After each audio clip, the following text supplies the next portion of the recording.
kali ini saya akan menjelaskan tentang hasil rangkuman jurnal yang saya gunakan pada mata kuliah Keamanan Informasi. Untuk judul jurnal yang saya pakai yaitu pengaman rumah dengan sistem face recognition secara real time menggunakan metode Principal Component Analysis.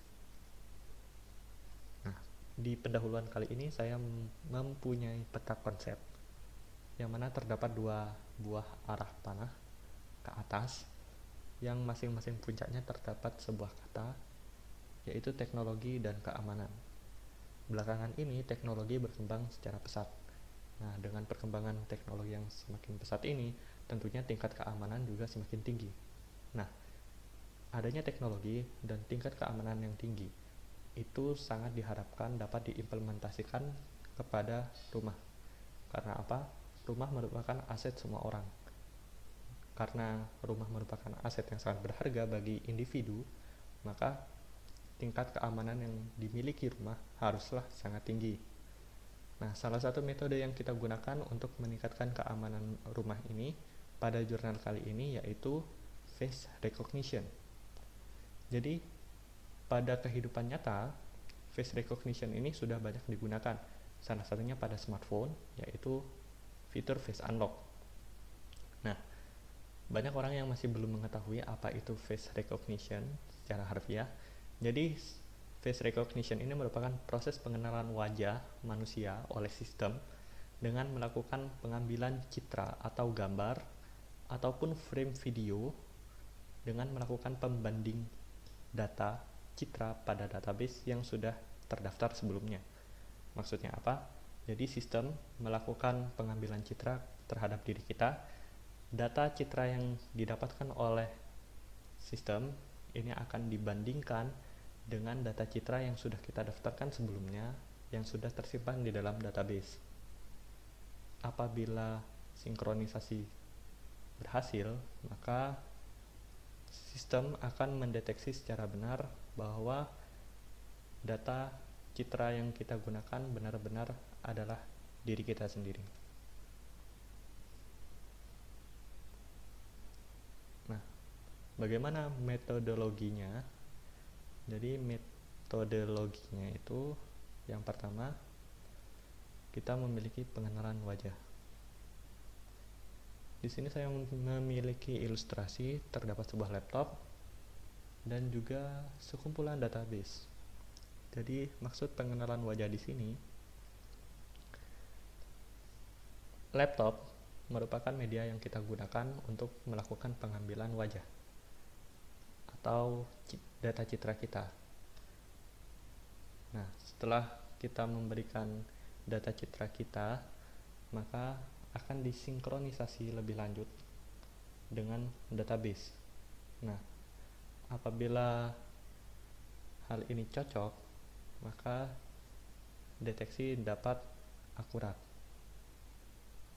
Jadi pada tahap pengenalan wajah ini akan terjadi pencocokan data citra asli dengan data citra yang sudah terdaftar dalam database. Yang kedua ini adalah pengolahan citra. Jadi pengolahan citra ini setelah kita memberikan data citra kita terhadap komputer atau sistem, maka data citra tersebut akan diolah kembali menjadi data citra yang lebih kecil dan lebih baik.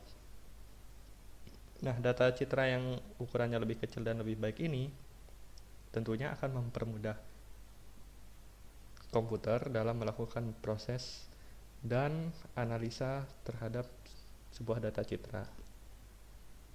Nah, penulis menggunakan aplikasi Visual Studio tahun 2015 untuk melakukan pengolahan citra. Sebelumnya kita berbicara tentang pengolahan citra. Di dalam pengolahan citra sendiri terdapat sebuah langkah yang bernama konversi citra. Di konversi citra ini, data citra kita yang berwarna tadi atau foto kita yang berwarna tadi itu akan dihilangkan warnanya dan hanya meninggalkan 3 buah warna yaitu hitam, abu-abu ataupun putih. Istilah ini disebut dengan grayscale. Nah, grayscale ini bertujuan untuk mempermudah komputer dalam melakukan identifikasi objek dan latar objek. Apabila objek masih berwarna dengan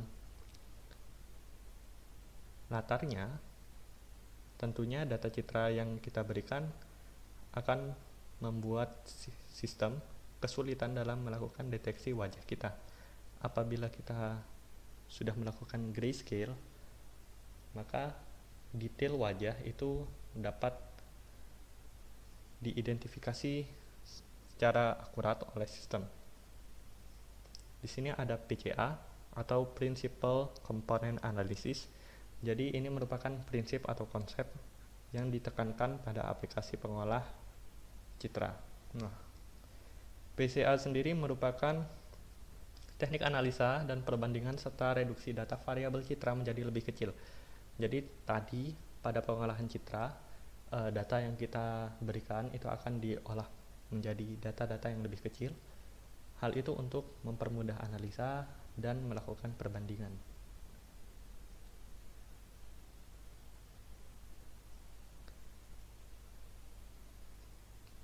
Pada face recognition ini akan banyak menemui kata-kata eigenface. Eigen sendiri merupakan sebuah vektor yang digunakan untuk menentukan titik-titik koordinat, yang mana titik-titik koordinat itu memiliki jarak satu sama lain. Nah, jarak ini akan memberikan karakteristik yang berbeda setiap wajah seseorang. Nah, eigenface ini merupakan pembagian sebuah citra menjadi dataset karakteristik. Jadi, eigenface ini merupakan sekumpulan vektor yang merangkum karakteristik dari kontur wajah seseorang. Bagaimana perancangan sistemnya? Di sini kita memiliki dua gambar perancangan sistemnya. Gambar yang pertama merupakan bagan block system, sedangkan gambar yang kedua merupakan diagram alir pemrosesan data. Pada gambar pertama, ini terdapat dua tahapan. Yang pertama, tahap penyimpanan database, dan yang kedua, tahap pengenalan. Tahap penyimpanan database. Ibarat kata kita mengikuti sebuah lomba, maka tahap penyimpanan database merupakan registrasi kita. Jadi, kita melakukan pengambilan gambar diri kita sendiri. Data yang sudah kita ambil atau gambar yang sudah kita ambil itu akan melalui proses pre-processing atau pengolahan yang kemudian akan disimpan di dalam database. Pada tahap pengenalan, ini ibaratnya kita sedang melakukan uji coba. Jadi, data citra kita yang asli ini akan diproses, kemudian masuk ke tahap pengenalan. Nah, di tahap pengenalan inilah pada metodologi pertama tadi terjadi sinkronisasi data antara data citra asli dan data citra pada database sebelumnya, yang kemudian akan memberikan hasil pengenalan terhadap data citra tersebut.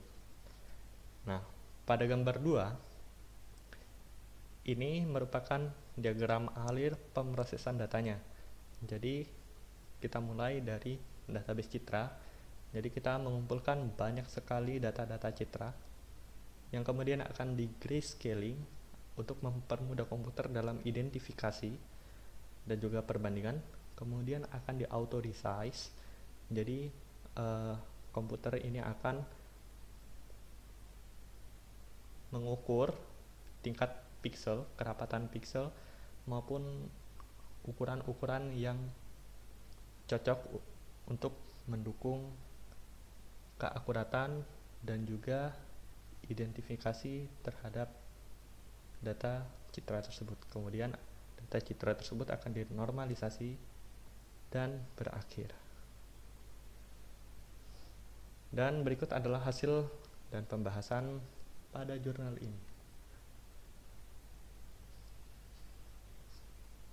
Gambar 3 merupakan pengambilan database, jadi ini merupakan tampilan awal ketika kita melakukan registrasi data citra.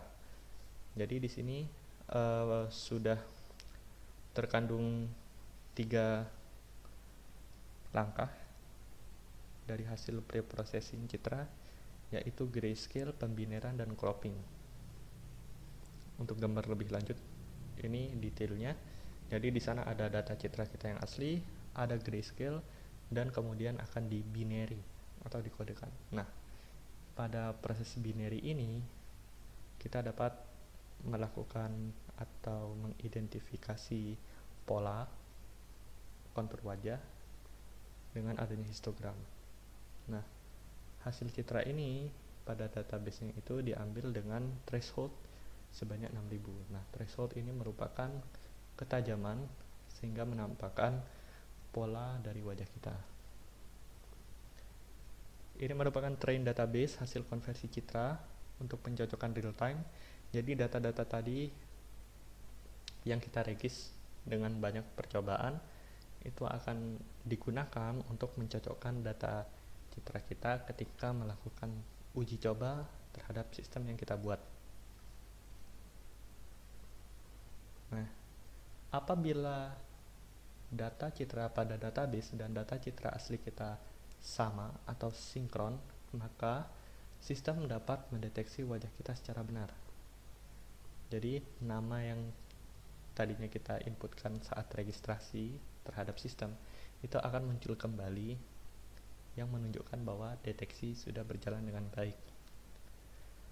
Nah, untuk pengujian datanya, penulis melakukan sebanyak 180 sampel percobaan dengan hasil 159 terdeteksi, 21 rusak atau error, dan persentase keberhasilan rata-ratanya sebanyak 88%.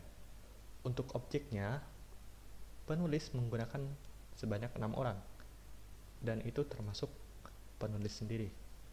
Yang pertama ada sinar dengan persentase keberhasilan 80%, heavy sebanyak 80%, jauh hari 90%, nis 100%, harif 100%, Helen 80%, dan persentase rata-rata total keberhasilan sistemnya adalah 88%.